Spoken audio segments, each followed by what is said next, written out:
Donc voilà, je voulais dire que j'interviens plus parce que je me considère plus comme un entrepreneur qui, parce que ça fait des années que je me documente, que je lis beaucoup sur ce sujet, je me considère plutôt comme un entrepreneur militant qui a envie un petit peu de faire bouger les lignes, en plus dans ce pays qu'est le Cambodge, qui a ses particularités. Et donc voilà, je pense qu'avec mon expérience d'entrepreneur, je peux apporter des choses dans le débat, mais je suis pas tout seul, et il y en a beaucoup dans la salle qui contribuent à ça. Je pense que moi, ce que j'ai appris durant toutes ces années où je me documente, c'est que plus je lis, plus je me renseigne sur la cause, plus j'ai l'impression d'en savoir beaucoup, mais plus aussi j'ai l'impression de continuer à devenir ignorant. Mais ce que je suis sûr, c'est que et c'est de ça dont on va parler aujourd'hui, depuis que je m'intéresse à ces sujets du développement durable, je vais plutôt parler de changement climatique.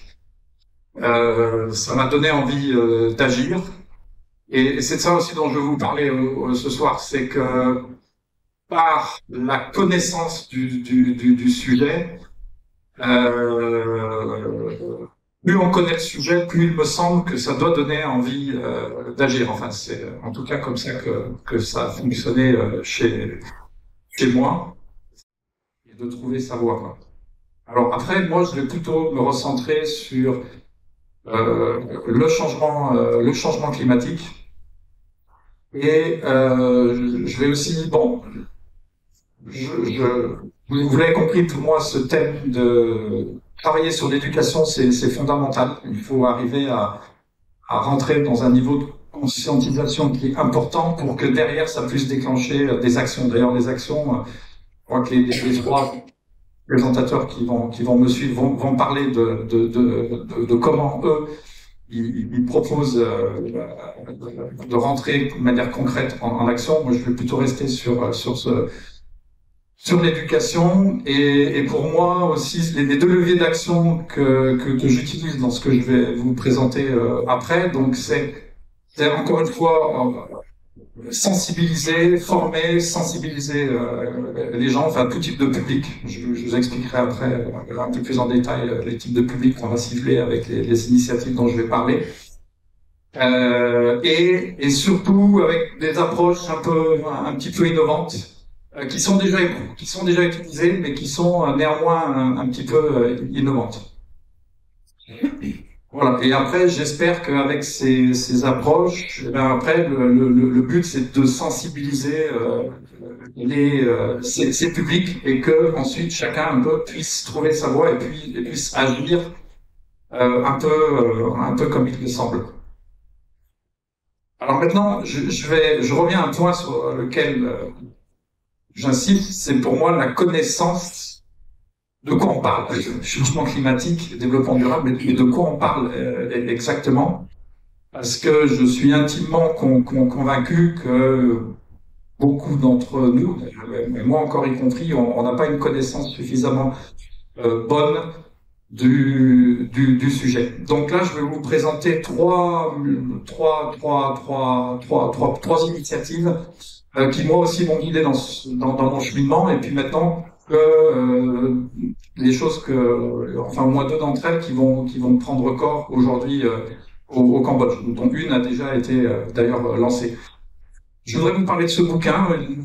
Certains d'entre vous le connaissent parce que c'est le best-seller en France de l'année 2022. C'est un bouquin qui s'est vendu à plus de 500 000 exemplaires et qui est encore en réimpression. Mais je pense que quand on parle d'éducation ou de pédagogie, aujourd'hui, c'est pour moi un bouquin qui devient incontournable. C'est en termes de vulgarisation, j'ai pas pour l'instant, je pense que c'est presque ce qui fait de mieux. D'ailleurs, il est en cours de traduction dans plusieurs langues. Enfin, il a déjà été traduit dans plusieurs langues, et il est encore traduit dans d'autres. Donc, il s'appelle Le Monde sans fin, qui a été écrit à la fois et certains d'entre vous le connaissent, Jean-Marc Jancovici et Éric Blin, qui était lui au dessin. Et ça donne quelque chose, je trouve, d'assez réussi. Ce que je veux aussi dire, c'est que puisqu'on est dans un événement pop-up organisé par la Chambre de commerce française, tout ce dont je vais vous parler aujourd'hui, c'est d'inspiration française. Aussi les trois piliers de ma présentation. Donc le monde sans fin, pour moi, donc c'est un outil qui est, enfin je vous incite à le lire parce que ça allie à la fois, c'est un outil de vulgarisation, c'est aussi il y a beaucoup de rigueur. Enfin vous connaissez peut-être Jean-Marc Jancovici, donc il y a une rigueur scientifique derrière et puis il y a de l'humour. Donc c'est pour ça que moi j'ai beaucoup flashé sur ce bouquin qui traite pour moi de manière très bonne le thème de l'urgence climatique. Je vais vous montrer. J'ai eu du mal à choisir. J'ai juste pris 2-3 images qui à moi m'ont parlé, mais j'aurais pu en choisir beaucoup d'autres. Bon voilà, moi cette image, je l'ai beaucoup aimée parce qu'on voit cet exosquelette. Cet exosquelette, c'est nous, c'est moi, c'est vous. Et aujourd'hui, on est complètement dépendant. On s'en rend pas compte, hein, d'ailleurs, parce que c'est presque invisible, enfin à la fois visible et invisible. On est complètement dépendant du pétrole. Tout autour de nous n'est que pétrole. On ne fait que consommer en permanence du pétrole et on sait les effets délétères que ça a. Mais encore une fois, tout n'est que pétrole. Vous êtes venu sur des routes où il y a eu besoin de pétrole, avec des moyens de déplacement où il y a eu besoin de pétrole. Cet hôtel a été construit avec du pétrole, la moquette a été faite, etc., etc. Tout n'est que pétrole autour de nous. On l'oublie un peu, mais c'est quelque chose qui est important. Je vais être sûr qu'à chaque fois, je n'oublie pas les choses importante que je voulais vous dire. Ça aussi, j'aime beaucoup ce graphique parce qu'en fait, ce qu'il dit, c'est que on rajoute des énergies aux existantes. On parle beaucoup de renouvelables aujourd'hui. Je pense qu'il faut développer les renouvelables.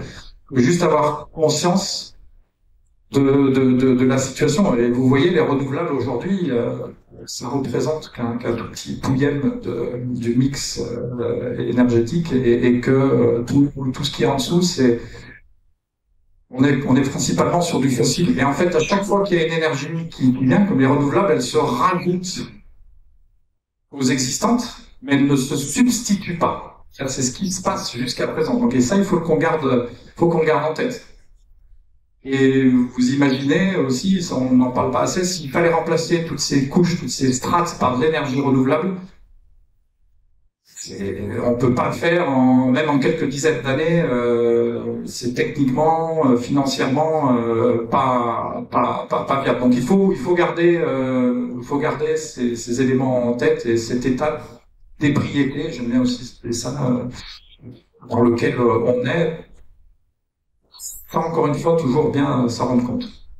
Alors ça aussi, c'est un autre slide ce que j'aime beaucoup là-dedans, c'est j'ai pris ça parce que j'ai essayé de vous présenter des choses peut-être je pense que vous êtes venus aussi pour apprendre des choses. Certains d'entre vous êtes peut-être au courant, mais 40% du CO2 qui a été émis aujourd'hui par la combustion de toutes les énergies fossiles dont on parlait tout à l'heure, il sera encore présent sur Terre dans 100 ans. Parce que les puits de carbone peuvent pas tout absorber. Donc aujourd'hui, tous les jours, tout ce qu'on rejette en CO2, il y en a 40% qui va rester, qui va mettre 100 ans à être évacué. Et c'est ça, aujourd'hui, le gros problème, et c'est pour ça qu'on est sur cette trajectoire, ou des hausses des températures, etc., etc. On n'est pas arrivé à stopper ça. La carte, elle est aussi intéressante en haut, parce que vous voyez que le Cambodge, il est de couleur rouge. Ça, c'est données scientifiques, hein, c'est un graphique qui est extrait du rapport du GIEC.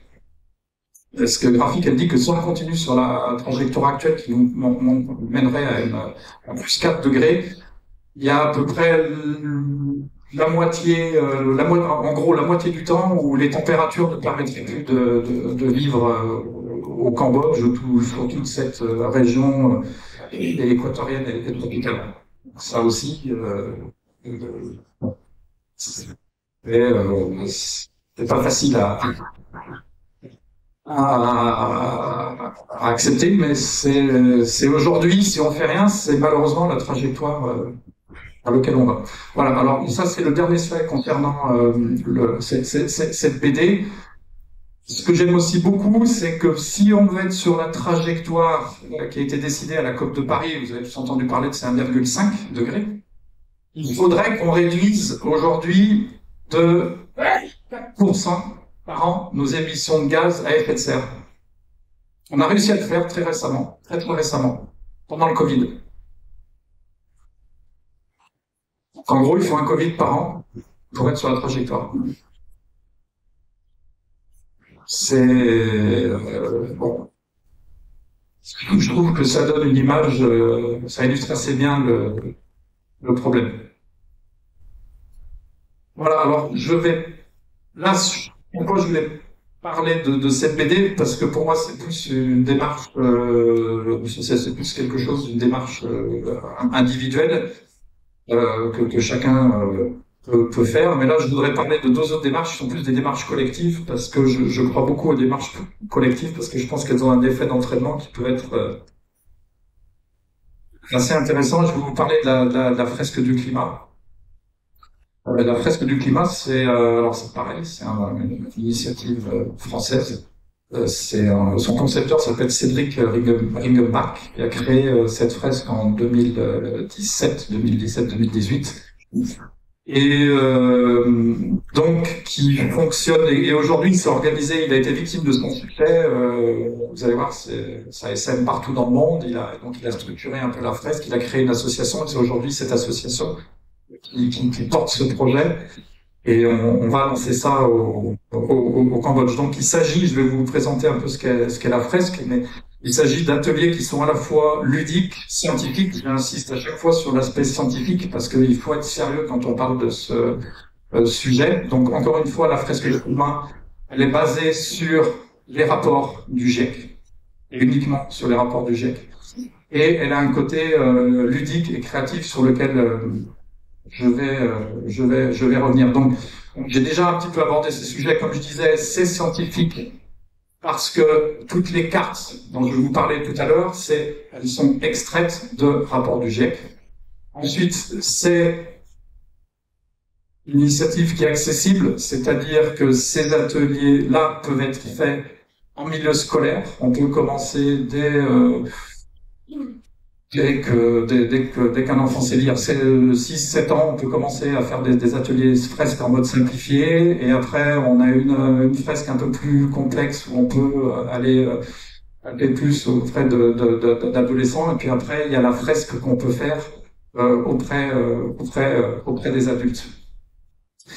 Et donc c'est aussi efficace parce que, et c'est pour ça que j'aime bien, c'est que ça permet de sensibiliser, mais sans culpabiliser. Parce que ça, je pense aussi que quand on parle de pédagogie et de formation, culpabiliser, je pense que c'est pas la bonne méthode. Donc voilà, la fresque a été vraiment victime de son succès. D'ailleurs, je crois que les chiffres à jour, on est plus proche du million de personnes, de personnes qui ont participé à des ateliers de fresque. Et c'est animé par des réseaux de bénévoles, mais aussi de professionnels dans aujourd'hui 50 pays et dans 45 langues. Donc, un atelier, comment ça marche? Alors, c'est un jeu qui est composé de 42 cartes, donc qui raconte le changement climatique. Donc, pendant un atelier, le facilitateur va commencer à distribuer ces cartes par paquet. Alors, donc, ce que j'aurais dû commencer, c'est que un atelier, on peut travailler sur un nombre assez important de personnes. Un facilitateur expérimenté, il peut faire un atelier avec 30-40 personnes. Après, on subdivise en petits groupes de 5-6 personnes, 7 personnes, et on va commencer à leur distribuer des cartes. Et ils vont commencer il va falloir qu'ils lisent ces cartes avec des liens de cause à effet. C'est là que c'est intéressant, je trouve, parce qu'on est dans la pratique d'une intelligence collective où, en groupe, il va falloir qu'ils décident dans quel ordre on met les cartes. Alors au début, on est sur des concepts qui sont relativement simples, et plus on avance dans le jeu, plus ça se complexifie, et donc plus ça... Moi, j'en ai fait plusieurs. Plus les débats s'animent, il y a des discussions, et ça devient assez intéressant. Ça fait parler l'intelligence collective. Et petit à petit, une fois que toutes les cartes sont posées, on rentre dans l'aspect créatif de l'atelier, où il va falloir tracer des flèches. Et donc là aussi, pareil, on repart dans l'intelligence collective, le travail de groupe, où vous voyez ici, il faut, c'est pas forcément le plus simple, mais c'est intéressant. Il y a d'une carte qui peut partir plusieurs flèches. Enfin, bon, on est toujours dans cette logique de créer les liens cause à effet. Et puis ensuite, il y a une étape de discussion ou de débrief. Où, alors on peut le faire à chaque étape, souvent ça se fait à chaque étape, mais ça peut se faire à la fin où il faut raconter l'histoire. Donc il y a une personne dans chaque groupe qui vient et qui raconte l'histoire. Qui raconte l'histoire de la fresque. Et qui restitue et qui fait un débrief complet devant les autres personnes. Et puis ensuite, il y a une étape, la dernière étape, c'est qu'on demande un peu aux gens ce qu'ils ont ressenti. Et bon, moi j'ai fait plusieurs fresques et c'est assez intéressant niveau émotionnel ce qui se passe. J'ai vu plusieurs fois des gens qui se sont mis à pleurer. Bon, c'est pas forcément le but, mais ça peut créer ça peut créer cet effet. Il y en a qui ont tout de suite envie de dire, mais qu'est-ce que... Ok, maintenant je sais, mais qu'est-ce que je peux faire, quoi? Qu'est-ce que je peux faire avec ça? Donc une dernière aussi partie de la fresque, c'est on va discuter d'axes de moyens d'action. C'est la dernière partie de la fresque où on va discuter de ce qu'on peut faire individuellement et collectivement. Voilà, je vous donne des exemples de cartes. Encore une fois, il y en a 42. Voilà, c'est le type de carte qu'il faut relier avec des flèches. Il peut y avoir des liens directs ou indirects entre les cartes, mais je voulais un peu vous montrer de quoi il s'agit. Donc à la fin d'une fresque, pour moi, ce qui est important, c'est que chaque participant parte en disant bon, j'ai compris qu'il y avait un sujet, qu'il y avait un sujet sérieux à traiter, et qu'il y a aussi des solutions. Alors souvent qui sont effleurées, mais on articule un peu des solutions à la fin. Et j'ai envie d'aller plus loin. C'est un petit peu ça qu'on cherche à déclencher avec la fresque. Voilà, je sais pas trop où je suis au niveau du temps, mais je suis arrivé presque au bout de ma présentation, parce que la troisième initiative, mais je vais donner le micro à Sotirac, qui est une initiative... Ah oui, alors si, pardon, j'ai oublié ce slide, la fresque, il y a déjà des ateliers qui ont été faits au Cambodge ces dernières semaines, ou même derniers jours, puisque je crois que la photo en bas à gauche, elle est très récente. Les fresques qui ont été faites dans le cadre de l'anniversaire des 30 ans de l'AFD, et d'autres fresques qu'on a fait en interne chez CVA. Donc c'est quelque chose qu'on va lancer. On est en train l'idée, c'est de développer, c'est de créer une communauté d'animateurs ou de facilitateurs. Donc il y a une petite formation à faire.